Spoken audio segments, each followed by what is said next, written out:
네, 여러분 안녕하십니까? 사부작입니다. 오늘은 제가 긴급하게 마이크를 켜고 화면을 켰는데요.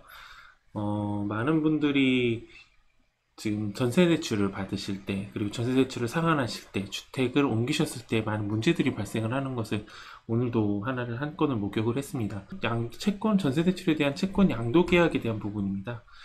채권 양도 계약이라는 부분에서 전세 대출 중에 전세 안심 같은 경우가 채권 양도 계약을 체결하고 진행을 하게 되는데, 채권 양도를 한다는 의미는 채권과 채무의 관계가 있다라는 얘기죠.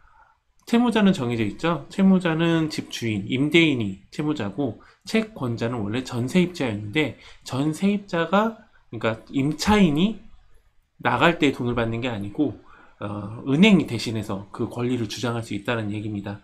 그런데 오늘 있었던 사례는 어떤 사례냐면, 1년 전에 이제 주택이 매매되면서 전세자금의 전부를 이제 임차인한테 준 경우죠. 그러다 보니까 문제가 어떻게 발생이 된 거냐면, 지금 현재 주택금융공사의 보증서로 이루어질 때에는 전세자금 같은 경우에도 주택 그 같은 물건지에 같은 사람이 전세자금을 못 얻게 되어 있어요. 중복 대출이 금지가 되잖아요. 그런데 그 분이 임대인이 그 보증서를 완제하지 않은 상태이다 보니까 전세 대출이 못 나가는 거예요. 그래서 그러면 이거는 어떻게 처리가 되냐? 일단 은행은 양도 계약을 한 채무자가 이제 어떻게 되나요? 임대인한테 채무가 있다고 말씀드렸잖아요. 그 채권자인 은행이 채무자인 임대인한테 돈을 달라고 합니다. 그래서 돈을 임대인한테 받아내게 되고, 그리고 임대인은 임차인한테 돈을 줬으니까 다시 반환 소송을 해야 돼요. 그러니까 임의로 돌려주지 않았을 때. 근데 오늘의 문제는 임차인이었던 분께서 받으신 그 금액을 가지고 기존에 있던 신용대출만 갚으셨다라는 거예요. 그리고 작년 10월이었으니까 거의 1년이 가까이 됐잖아요. 그래서 이것저것 다 쓰신 거예요. 그러니까 돈이 없으신 거죠. 이분은 그냥 전세대출이 살아있는 사람만 있고 이자만 내면 되는 걸로 생각을 하시고 그렇게 일처리를 하셨어요. 그래서 많은 분들한테 말씀드리고 싶은 게, 전세입자, 그러니까 임차인과 임대인분들한테 말씀드리고 싶은 건, 임대인분께 특히 채권 양도 계약을 했으면 임대인분은 은행의 채무자세요. 대출을 받은 거랑 마찬가지세요. 그러니까 임차인한테 꼭 돈을 주시면 안 되십니다.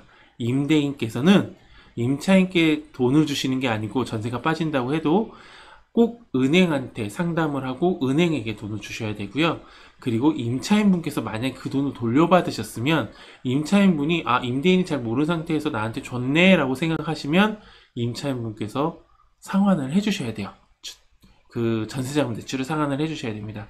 그래서 전세자금 대출을 상환하시거나 아니면 임대인분한테 다시 돌려주시고, 임대인분께 직접 은행에 상환을 하십시오 라고 말씀해 주시면 되세요.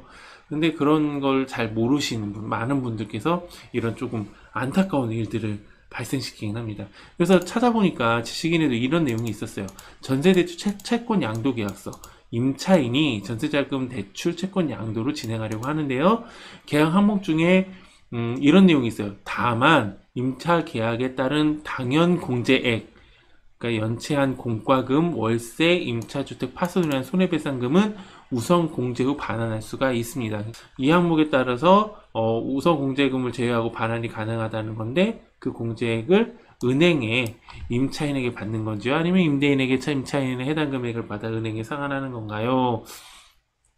이런 내용이 아니죠. 이거는, 그러니까 만약에 반환을 할 땐 그렇게 반환을 우리가 받고요. 그래서 그 나머지 금액은 은행에 상환하시면 되시는 거죠.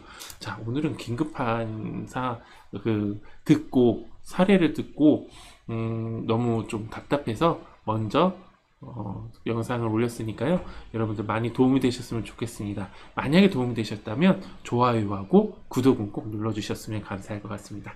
네, 오늘 여기서 마치겠습니다. 감사합니다.